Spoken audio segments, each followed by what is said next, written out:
back here doing something. There it is. I had to get my news on. Good morning. Good morning. Wait. My nose stopped up. My ears plugged. Getting old. Good morning. Welcome to today's installment of Bathrobe Moments. Welcome back from the weekend. How are things going in your neck of the woods? We got a little bit of snow last night, just a little bit. Just a little bit. Didn't have to do any shoveling, so I'm grateful for that. But a great weekend. How was yours? Put it in the comments. Let's rate our weekends, shall we? On a scale of 1 to 10 was the diggity bomb. Okay, 10 was just, and then on down from there. I had a 10 because I'm still here, so I'm gonna call it out like I feel it, right? Good morning, everybody. It is the 17th, 17th day of January already. How are you as far as being still in alignment with all those things? I'm not going to say New Year's resolutions. I don't like that term, but in those intentions that you set back a few weeks ago. We don't want to fall into those statistics that state 87% of people who say, well, I'm going to do this, I'm going to do that. On January 1st, by the 15th of February, ain't happening. Don't do it. Be consistent for at least 30 days, and you're going to see some magic happening in the world, and that's a promise. I'm your host, Lauren Michaels Harris, and finally, on the other side of all those things, I had those 2 emergency room visits over the holiday, the New Year, and I'm back in the gym, back in the health club. Went to a class this morning. She told me out the frame. I could barely walk to the car. I was so sore, but that's a good thing. You don't realize how much you love certain things until you can't get to them, right? That's how I was feeling a couple of weeks ago. So be grateful, right? Wake up every day with an attitude of gratitude. That right there, that's the bell of purpose. That's not some gimmick. It's not a show prop. What is it? It's a reminder. It's also an opportunity. When you hear the bell ring, it means that there's some truth out on the table somewhere in this atmosphere that we're all gathered within. And just like that bell has a ring to it, guess what? So does the truth. So lean in. We do a lot of things at the same time nowadays, but stop, lean in, tune in, and back the car up. You'll want to take some of that truth with you. Can I get an amen? At this point, as we do every day, Monday through Friday, here on Bathrobe Moments, here she is. I watched a movie about her this weekend, not the one with Nicole Kidman. Saw that already. I saw one about all her home, Lucy and Ricky, a home movie. No, Lucy and Desi, a home movie. It was really good.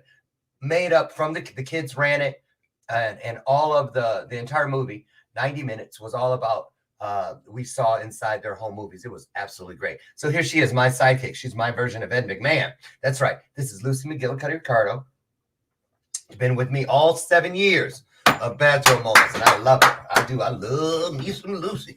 So listen, I'm not gonna do a big weekend recap because I didn't even do anything. Yes, I did. Yeah, Saturday was Takedown Christmas Day. 4.5 hours it took, right? But we got it done. Headed towards, what's our next holiday, you guys? You got it, Valentine's Day. Are you planning? Start now. Don't mess up. Don't mess up. You better don't go grab a card and a gift card at the last minute. Get your reservations now. Get them now because seating is limited because of COVID and this and the other. I learned that last year. Or do something at home. Start now, but put something into it. If you're going to have a Valentine's Day with your significant other, your spouse, your partner, whatever, do your best, as the 4 agreements dictates that we should always do our best. Can I get an amen? So here we are. A great, Mondays, this new season 7, we still have our show thing, which is Show Me Your Soul. And that's a promise that I'm going to show you mine. This is a safe space for all who gather here. We're respectful and we throw it out there. If you want to know, ask. Closed mouths don't get fed, right? So get involved. What I'm saying is this is an interactive, this is an immersive experience. So lots of comments, lots of questions for our guest today, who I spelled his name wrong. I'll take that one. Well, I didn't graduate from Annapolis. I got a 12th grade education. I'm just saying, I'm allowed a mistake every now and then. Plus, sometimes things happen. But DRE EVENS, EVANS. I called him DRE EVENS. Right? So anyway, sorry about that, Dre. You can't whoop me. Yes, you can. I'm just playing, y'all. Y'all saw them arms in the picture, right? Look. Y'all know I was playing, right? Okay. All right. So anyway, what I love about this young man, I'm going to just, man, I talk to kids all the time. I came out of the foster system, 22 moms, and you run into kids who were, in foster care on the street. There are a lot of kids who go through things that you would never know, especially guys like Dre, who it didn't stop them. It helped them. So let me just tell you a bit about him. I love him, first of all, because he's a native Chicagoan. That's right. Dre's from Chicago, Illinois. Andre, as that's his full name. He joined a gang, believe it or not, on the south side of Chicago at the age of 12. But one terrifying moment, with bullets flying past his head in an attempt to kill him, he had to decide, was his desire to belong and find reputation in the streets worth dying for? Just a few days prior, a man he considered his enemy spoke to him about the opportunity of a lifetime. And what happened next shocked the city of Chicago, and it also made history. Now, in 2016, Andre graduated from the U.S. Naval Academy at the top of his class with a degree in engineering and became an MIT fellow and a Truman Scholar. He's also taken his journey into real estate. He brought in his first $2 million 4-unit property in the Pacific Beach, San Diego area. That's how he started. And today, Andre owns 91 apartment unit doors, co-hosts the #1 real estate meetup in San Diego called Opportunity Knocks. And, are you ready? Wow, Opportunity Knocks has over 450 members. That's impressive. And he's also the host of Multifamily by the Slice, which is a real estate podcast. He's also an expert on the San Diego rental market and was featured on KUSI News San Diego to talk about the economic outlook of real estate trends, housing, and rent growth within San Diego. So, and there's more to it, but like they say in the streets, I can show you better than I can tell you. But I wanted to do this. We've heard, Annapolis, the Naval Academy, has actually, there's been movies about just about everything, but there's been one about that, just so we can give you an idea of what he went through. I don't know if this is accurate or not, but we're going to find out. Today's the best time. Take a look at this. What is the latitude of Annapolis? We're the first 3 naval officers to hold the rank of admiral. How long have you been in the Navy? Sir, the latitude of Annapolis is 38.58 degrees north. Sir, the first 3 admirals were Dewey, Porter, See, I'm running away right there. Right after let me watch. Turn your head, guy. I'm out of here. My body's a spar. And when I spit star. I heart, I is, I am, I are. All right. Everybody on your feet. Everyone but Heward is dismissed.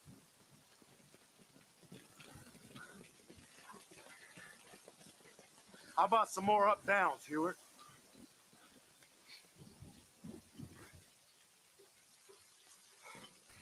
Ain't that called a burpee?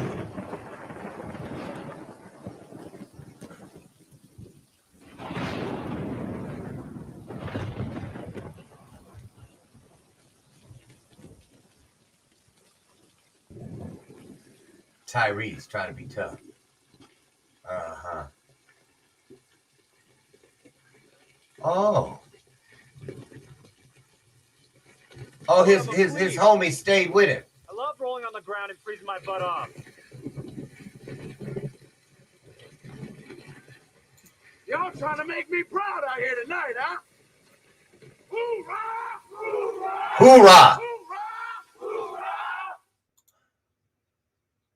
Okay, first of all, I'm a veteran. See, I got a shirt on, right?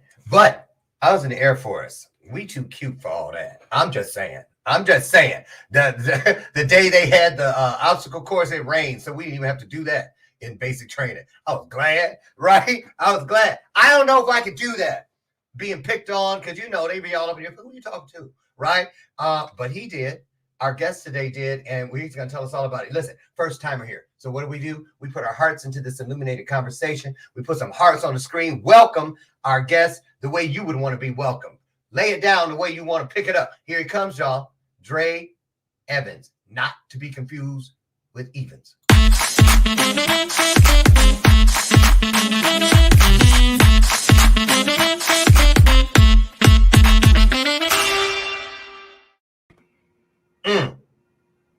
How you doing, DRE? What's going on, Laura? How you doing? I'm blessed. I'm blessed. I'm excited you're here. I'm excited we're here. When we all come together, we fulfill one of the greatest promises in my book that I love, which is where two or more come together to get some good stuff done. It's gonna happen. It's gonna happen. So we're glad you're here. So first of all, tell everybody where you are in the world. I know it's California, San Diego, but you might be traveling, and give us a little insight about Lil Dre back in the day.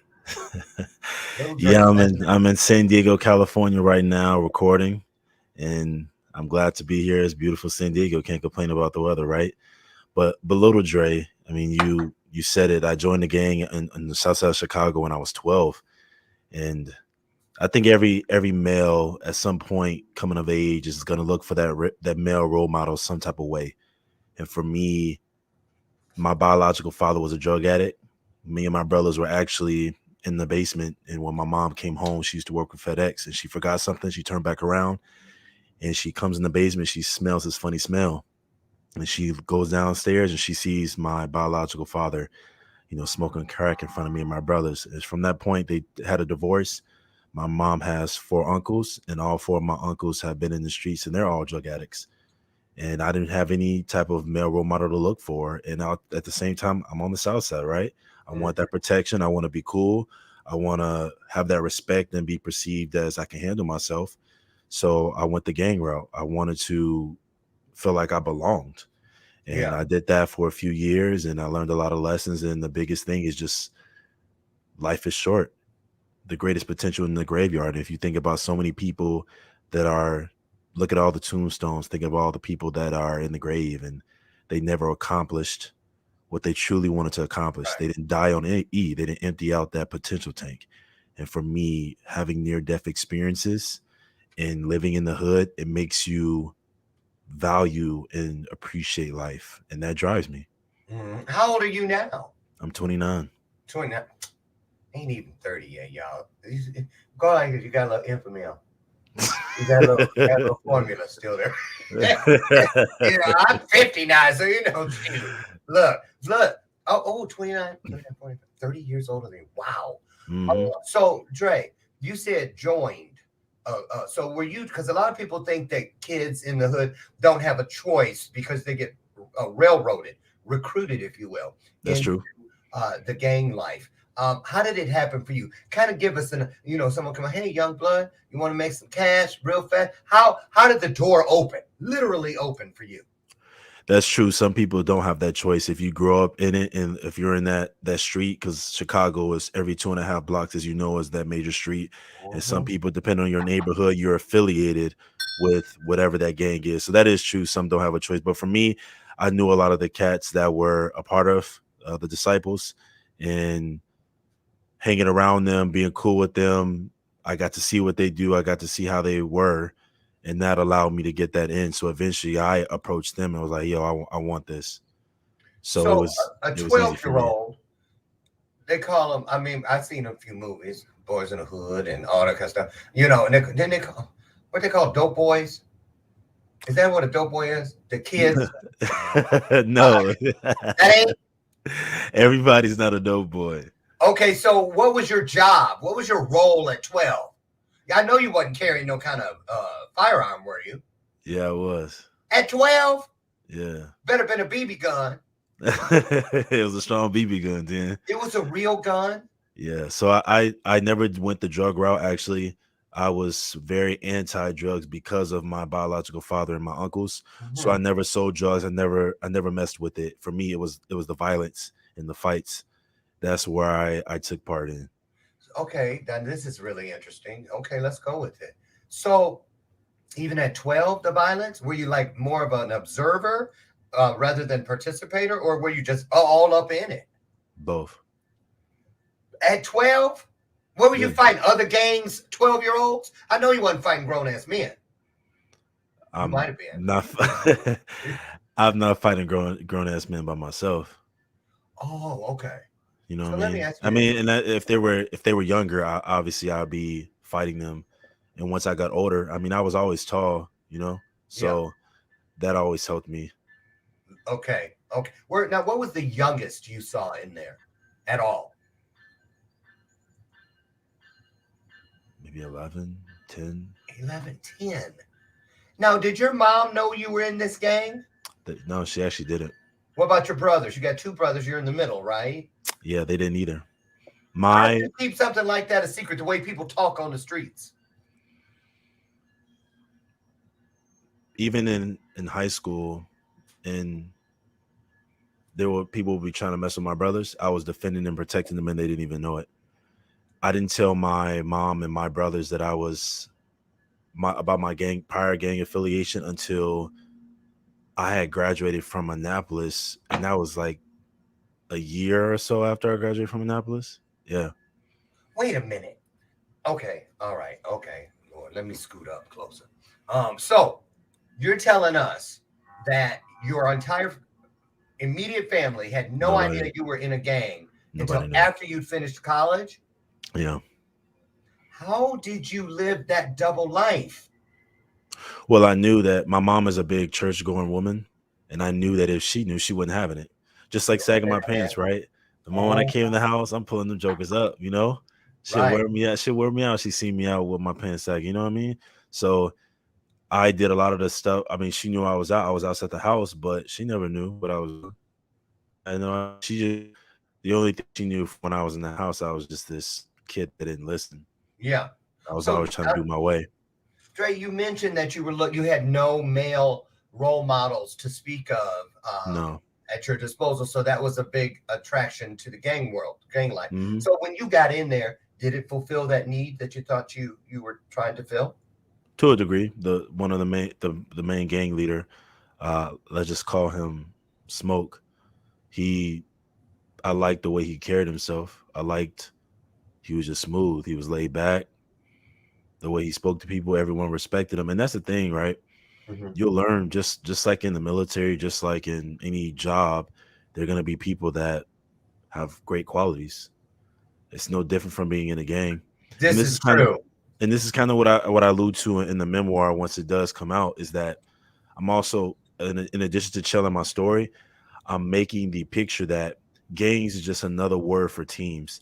If you really think about it, and right now the title of the book is Who Am I? Because everyone is essentially trying to go through life with social media, with all these different things.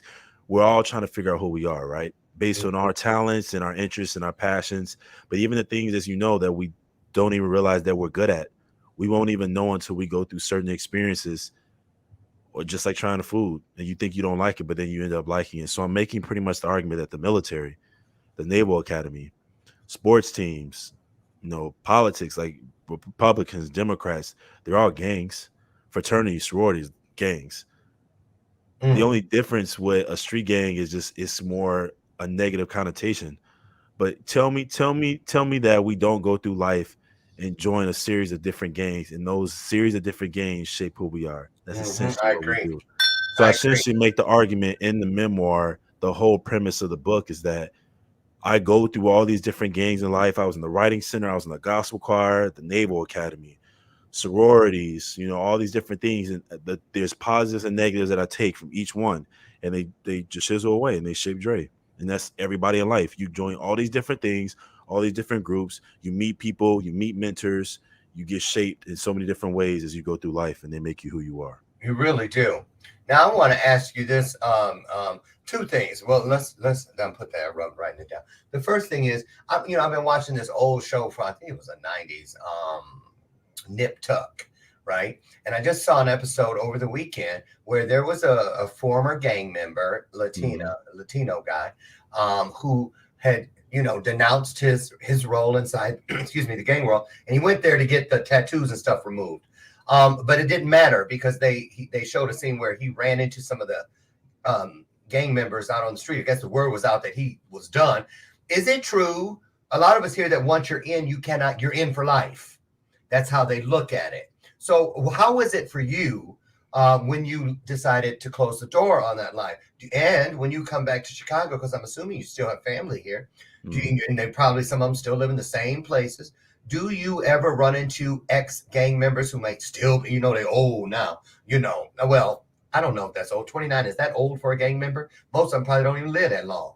But I'm just saying, do you ever run into people that go, hey, You left the game. You know what I'm saying? Was that ever a fear? Is it true you can't get out? Well, clearly you did. Talk about that whole thing. It's true and it's not true because there's plenty of articles. I even did an interview on NPR when I was at Annapolis about other former gang members. So obviously there are people that are former gang members that were able to escape. Is it difficult? Yes. And obviously there's the stereotypes with that. Just like how you have to pretty much blood in and do different things like get beat down or do a shooting or whatever it may be to get in. There's typically things you have to do to get out. And you're right, some depending on the people that are in it or whatever it may be, it might not be the easiest to get out. Some people obviously end up dying in an attempt. And for me, I was going to get beat out, if you want to say, the same way I was beat in, like them beating me up or whatever, surrounding They me. beat you up to get in? Yeah. But Oh, I was stopped in that process because, and this is where I realized, for you never know whose lives you touch and the impact you have on people. And for me, Smoke and a lot of the guys knew I carried my weight. I did my part when I rode for them when I was there. You know what I mean? But they saw that the way I carried myself was still different. I had those natural leadership abilities. I've always been outspoken. I've never taken anything from anyone. I've always been me. Either you hate me or you love me. And I think at the end of the day, a lot of people respected that. And I always treated everyone with respect. I was always a fair person. And so when I had that moment where I was going to get beat out and they were about to beat me out, Smoke stopped it because he was like, you know what? You good with us, in so many words. We've been watching you. We know a lot about you. We know that you got your brothers. You know, we got your moms. And they had known about the opportunity I had to go to a service academy and that I was a shooting for that. And they were like, all right, as long as you put on for the city, you go with us. And that's when that really true moment, and that obviously eventually carried on into me doing outreach once I reached Annapolis and doing the motivational speaking. But again, if I can influence and impact people in Chicago and people that would you consider gang members or in a negative connotation sense, how can I not do other people? But again, they're just people.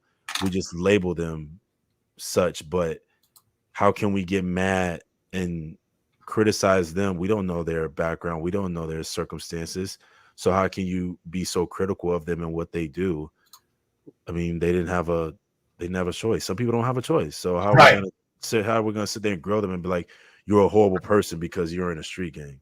That's right. That's right. Now, you said a couple things here. You described, you actually used the word escape. Wow. I never thought of it like that.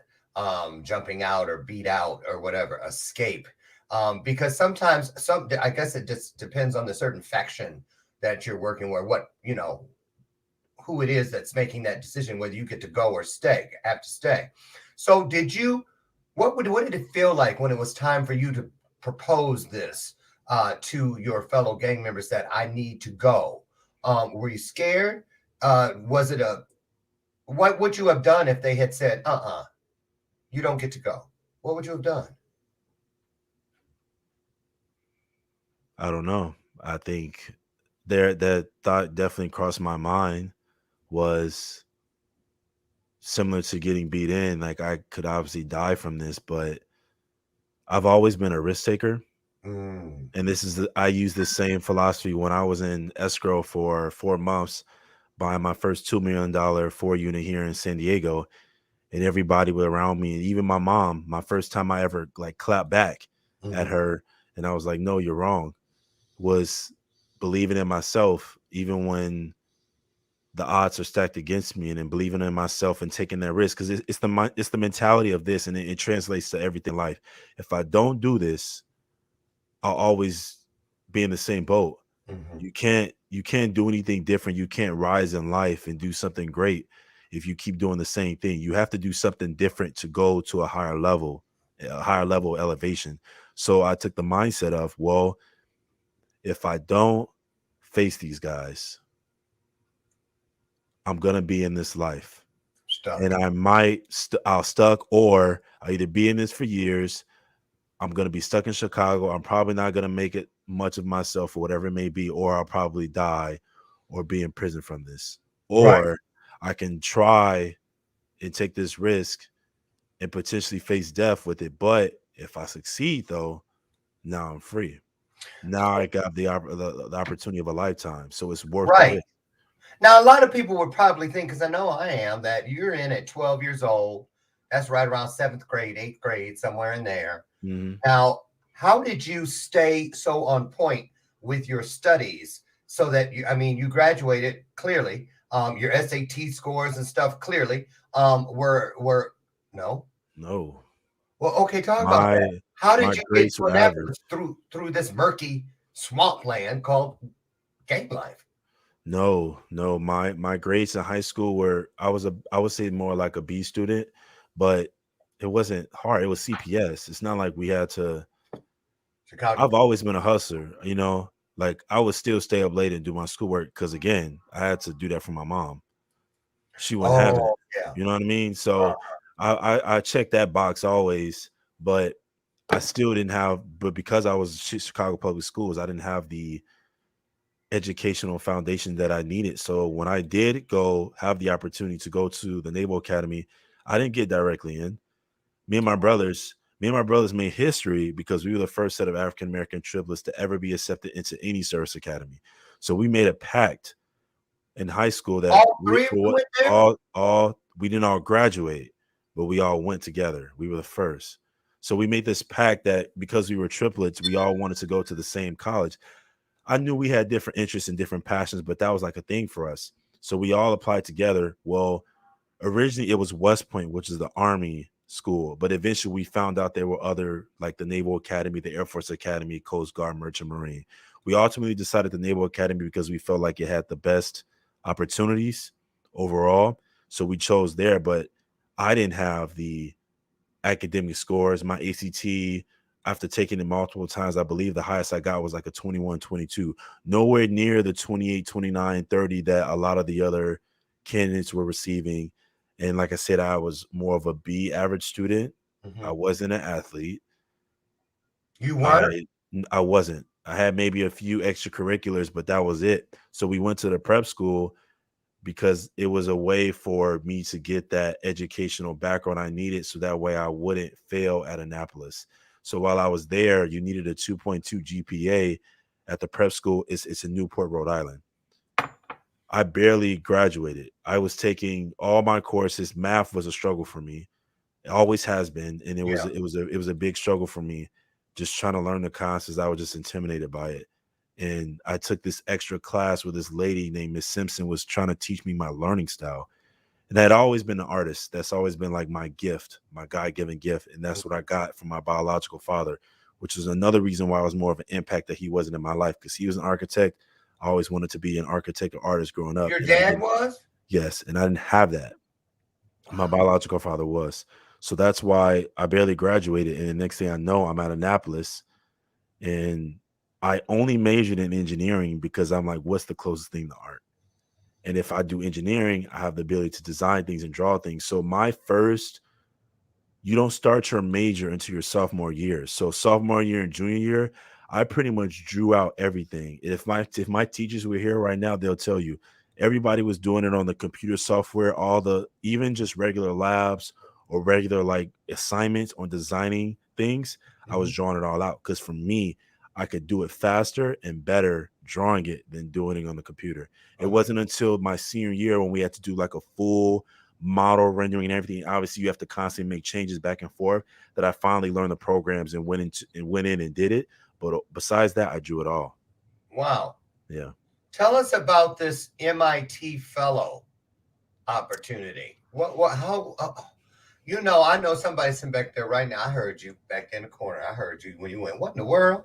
Right. But I love this. And I love that, let's put it out there. People would not believe that you could do all this from where you were, where you went to, and then tie it all together to where you are today. So talk about that. Why wasn't it enough that you just graduated from Annapolis? Why is it? How do you?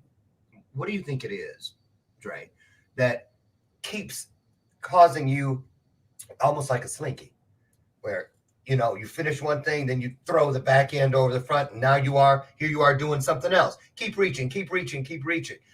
Why is it that you think you haven't settled and said, I got enough, I'm going to stop? Why?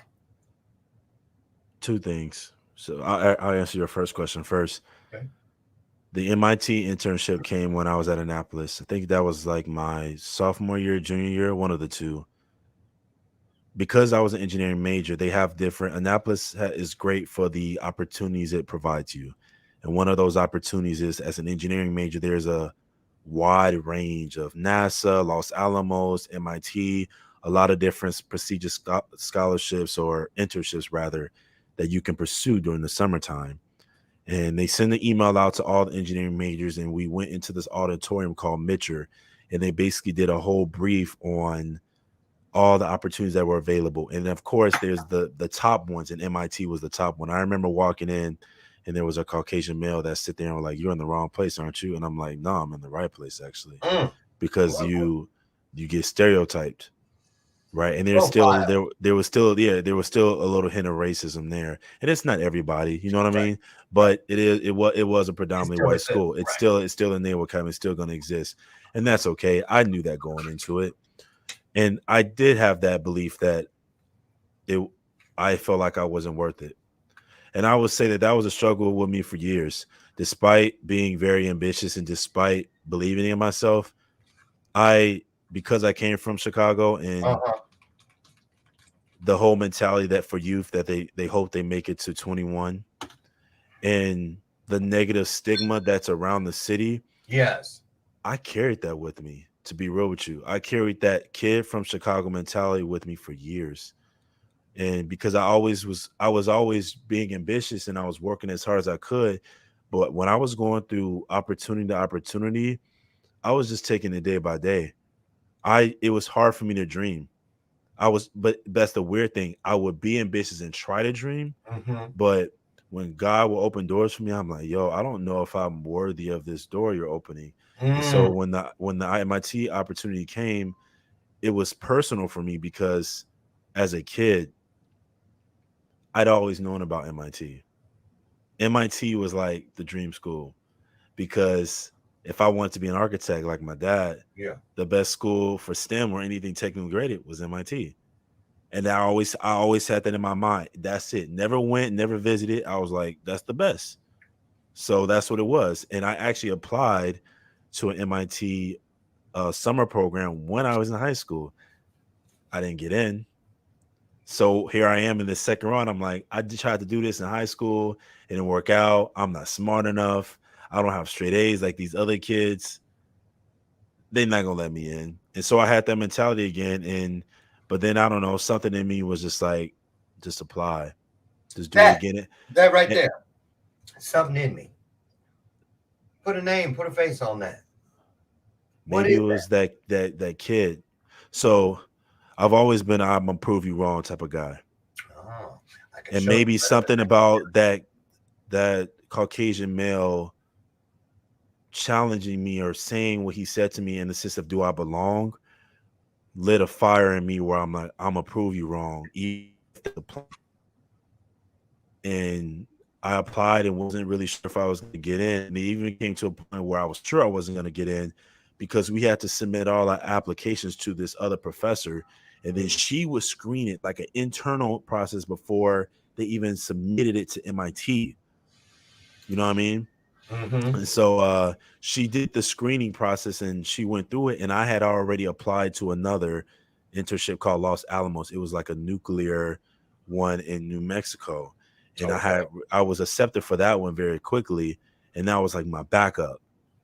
And I was like, okay, I'll stick with this. And I remember talking to my mentor, and my mentor was like, don't tell them about Los Alamos, because if you tell them about Los Alamos on the application, they might pull the Los Alamos. And if you don't get MIT, now you don't have any engineering internship for the summer. And so, but on the application, you had to mention if you applied or was accepted into another internship. So I checked it and I applied, but I didn't put the name. So this professor, calls me out, sends me an email. She's like, if you don't tell me the name of the internship, I'm pulling your application. And And I was sure of it. So when she said that, I was sure that I wasn't going to get it. And next thing I know, maybe a couple of days later, a week later, I got the email saying I got accepted. And then Crazy. what happened? So let me stop, rephrase. So what would you attribute, Dre? What would you attribute this tenacity that you have, where every time you accomplish something, you could have stopped? You know what I'm saying? You just keep reaching, keep reaching, keep reaching. Some people might say, "Oh, he's just another overachiever." Overachiever. Yeah, I get Talk that. about it. See, you're already aware of it. Go ahead. Go. Yeah. No, I've had people say that to me, and people have asked that question. Everybody knows how much you can bring to the table.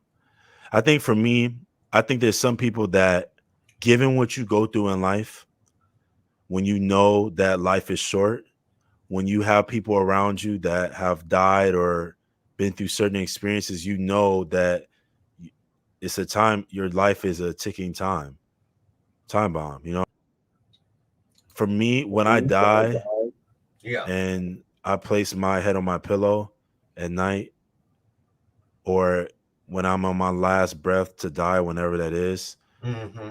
I don't want to, it will hurt me more to look back on my life and regret and think that there were so many things that I could have done. There were so many dreams that I could have accomplished that I didn't do.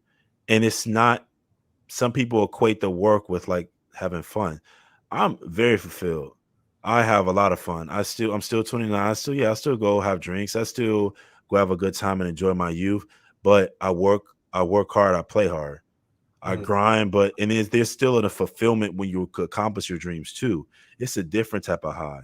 It's a different type of feeling. Imagine, because then now I'm helping people, and that's a different type of impact. It's just like, if I know I have a book to put out, why wouldn't I put the book out? Right. It's bigger than me.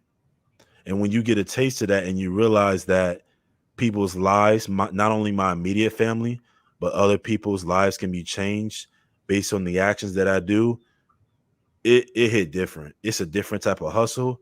It's a different type of mentality. It's a different type of swag, the way you carry yourself and the way you go about your day. Because at that point, I'm being selfish if I don't help other people. I'm being selfish if I don't use my gifts and my talents to help other people. Because that's ultimately what we're here on this earth for. Think about Kobe, LeBron James. They're basketball players, but they probably have a way that they communicate with God and with their inner selves they will never understand. But that's their way that they can use basketball as a medium to give back. The same way some people do it through the military. Some people do it through singing. Some people do it through speaking. Mm-hmm. Your TV show, your magazine. Mm-hmm. Everybody has gifts and talents that they can use to reach and elevate people. That's the whole purpose of life, essentially. Wow. So, how's your mom feel today about what you three are doing in the world? I bet she's pretty proud to say the least. I think so. Me and my brothers we're all doing well. Alex is still active duty. He is a cyber techie like guy that does stuff for the Navy. He's out in Virginia. And then my brother Anthony, he's had quite a story too. So Anthony was the one that got kicked out of the Naval Academy when I was a freshman Oh. for plagiarism. Yeah. So we were gonna make history, and he got kicked out. It was a big blow. It was right before finals too. And that really hit Alex and I hard. We came home, and obviously, again, my mom wasn't having it. She's like, "You're not about to sit around this house and do nothing." So she made him apply. He went to New Mexico Military Institute. He got his associates there. I think he was there for about 2 years, Mm-hmm. 3 years, something like that. Then he came to DC at George Washington University. So then at that point, he was an hour out from us. We were still at Annapolis for 2 more years. So I think he went for 2 years, yeah. And then junior, senior year, he was in DC. And he was at George Washington University. He became a cop.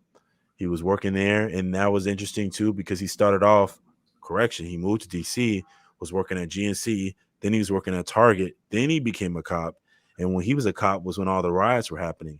And that was a pretty scary moment at some times, because they were walking around like, torching police cars and beating up police officers when all the riots were happening. And my brother was a cop.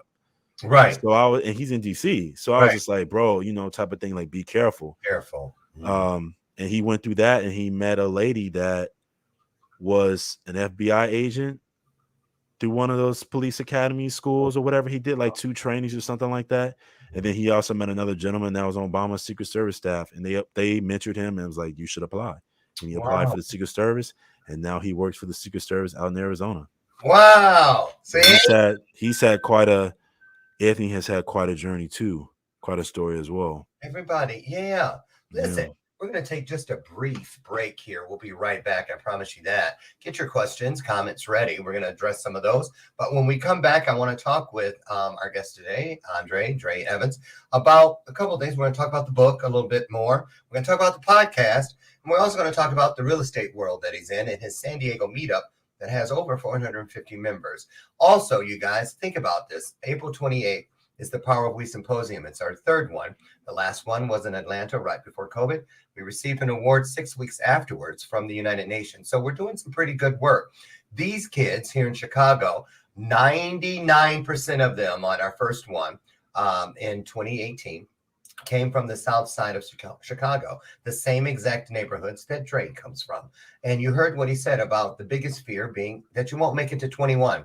I knew that about every one of those kids. So as we go into break, I want you to remember that. And Sherry, if you're here, can you drop the link, powerofwesymposium.com into the chat or the Eventbrite link, where you can go and get your tickets for April 28th. So you can come and pour into kids that are just like Dre. They came from the same sidewalks, the same neighborhoods, and there's a lot of great gifts just waiting to grow into purpose. So take a look. We'll be back. Don't go away.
One of the things I love, welcome back, by the way. One of the things I love about waking up every day is that I find myself exactly where I need to be in order to choose for myself. One of my choices starting last year was to put down the Diet Coke, get rid of the Red Bulls, all those things that were no longer serving me. And instead, I chose to pick this up. V8. Can you see it? There it is. What I love about this choice is that it is 100% vegetable juice from concentrate, only 60 calories per can, 2 full servings of vegetables inside every one of these little babies right here. Easy peasy to find. Head right down the juice aisle at your local grocer, and I'll guarantee you'll find it. Comes in a variety of flavors, low sodium, spicy, whatever your jam is. But anyway, even if you don't want V8, do something today that helps you lay down those things that no longer serve you. If you want to have room to pick something that does serve you up, you need to make the space by getting rid of those things that don't. For me, it was V8. If you feel it, try it. Okay, let's get our guests back in here. Okay, Dre, welcome back to the show. Wait a minute, I gotta drink it or they ain't paying. There. So listen, I'll join you. right. There you go. So Dre, take us through. Let's talk about the book first, the memoir, real quick. The title again is Right now it's Who Am I?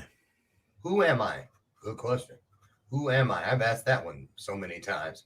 Now, any idea when we'll be able to get our hands on that? It will be released sometime this year. Sometime in 2022. So we'll have you back when the book is ready to launch so that we can take you to #1, help take you to #1 on Amazon. I know that's going to happen. I appreciate that. Talk about your podcast. What's that all about? And when and where can we find it? Multifamily by the Slice. That's the name of the podcast. I'm the host. My co-host is Ike Eke. Multifamily by the Slice. It's on all the streaming platforms. It's essentially there are only a few real estate podcasts with African Americans.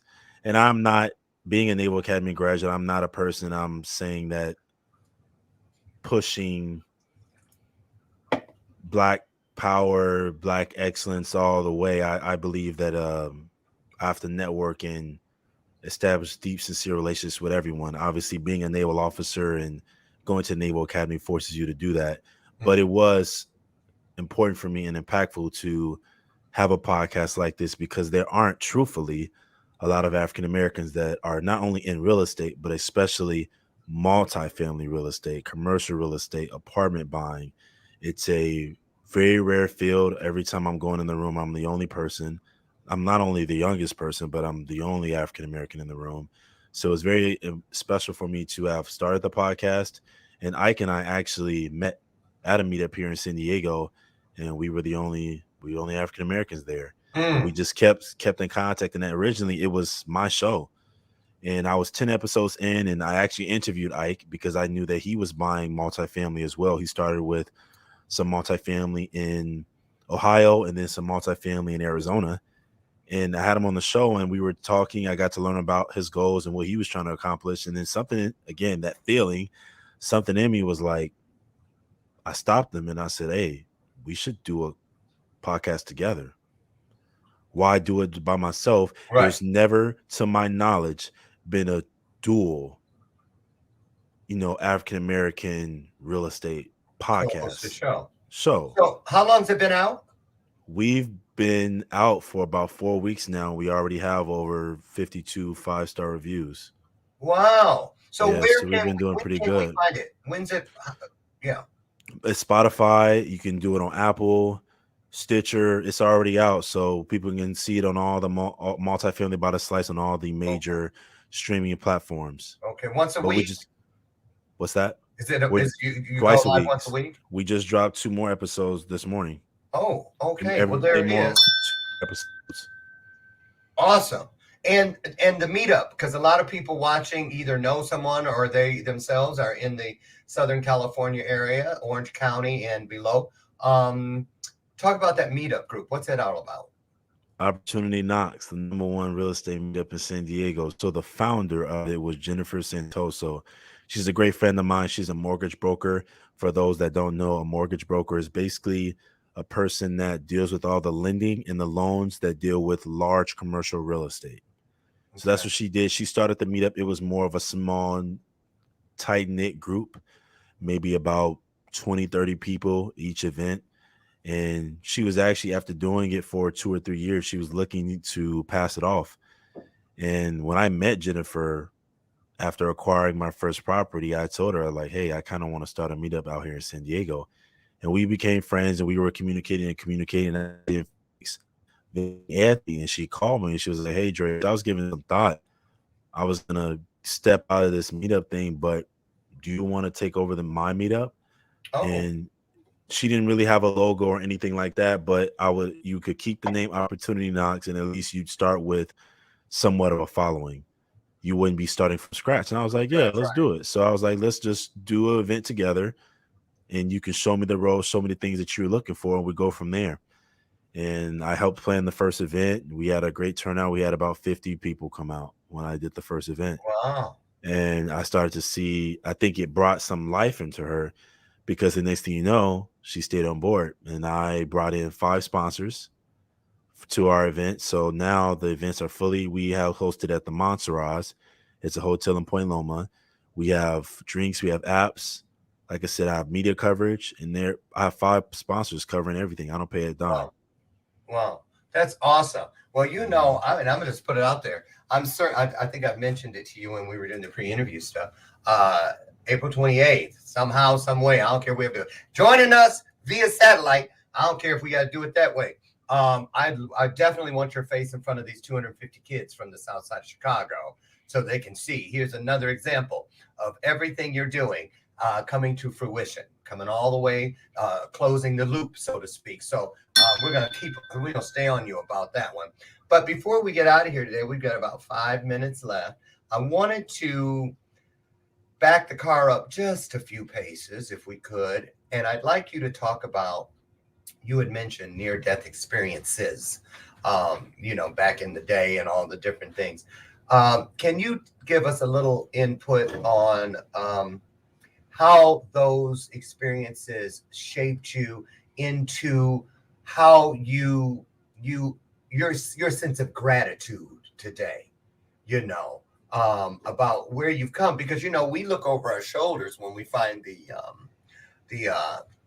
what is it? When, it takes courage to look back to where you've come sometimes. It really does. A lot of people don't like to return to the proverbial scenes of the crime, so to speak. But when you look back and you see how far you've come in these near-death experiences, how does that shape what you wake up to every day? And then take us into a typical day. How do you get it all done? Being a naval officer, having the meetup group, having a podcast, writing a book, and all the other things that we haven't even talked about that you do. Clearly, you work out, you're pretty consistent. How do you manage it? What is your grounding? Take us through that. What's a day for you?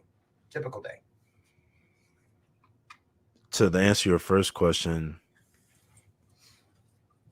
the near-death experiences make you, it makes me reflect on life. I can't answer for everyone, but everyone has a different way they approach it and look at it. But for me, I've always been more of a thinker and a reflector.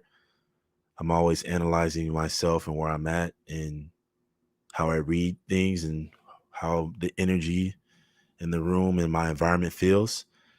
And every time I would have those near-death experiences, I would just think about my mom, think about my brothers. My mom is my world. That's my why. Like, everything I do is for her. So I think about how she would feel, and like not being able to be a light for her. And when I have that feeling, that's what makes me appreciate life. And I know that she's been through so much that I just want to give it all back to her. Like, if I could give her the world, I wish I could. And I know I say that to her and she's like, you've already done enough. But that's just the type of gratitude and respect that I have for my mom. She's literally my world. She's my why. So that'd be my first response to your question, is that keeps me grateful, just knowing everything she's been through. And when you have a near-death experience, taking the mindset that life is short and that I want more of life. And I would say the second answer to your question, just getting it done, getting up at somewhere between 2 to 4 in the morning. On average, it's about 4.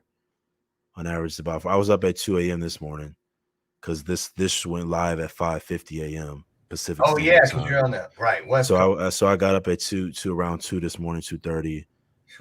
But typically it's around 4 a.m. I'll work from 4 a.m. to about 7 a.m.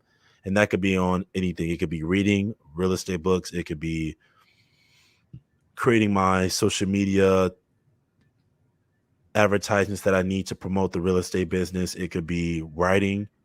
It could be analyzing a property, anything related to business or the self-development. is fair game from 2 to 7. And then I'll go into work on base. I'll be on base from about 7 to, let's say, 4 o'clock p.m. I'll come home, and then I'll go to the gym. I got to get my gym time in about 4 times a week. Yeah. Stay healthy, right? And I'll get that in. Also, you want to look good, right? You want to feel good, look good, Right. as well as being healthy and fit. So I'll get my gym time in. Let's just say that's about an hour and a half, 2 hours. And then I'll come home and eat again. And, you shower, you do all that. And then I'll work a little bit at night. And then I'll also give some weekends to work too. So that's my typical schedule. Wow, that's a lot. See, that's a plan right there. The good thing about plans, it's because when we do what we need comes with a plan. When we do what we want, well, wants come with a wish list. Think about it. Last question.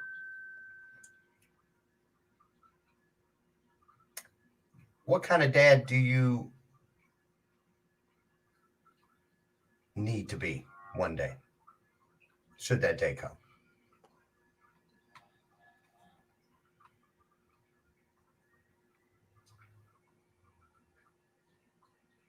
I want my kids that when they speak about me to other kids or other parents or other people, I want them to think that or say my dad was a beast.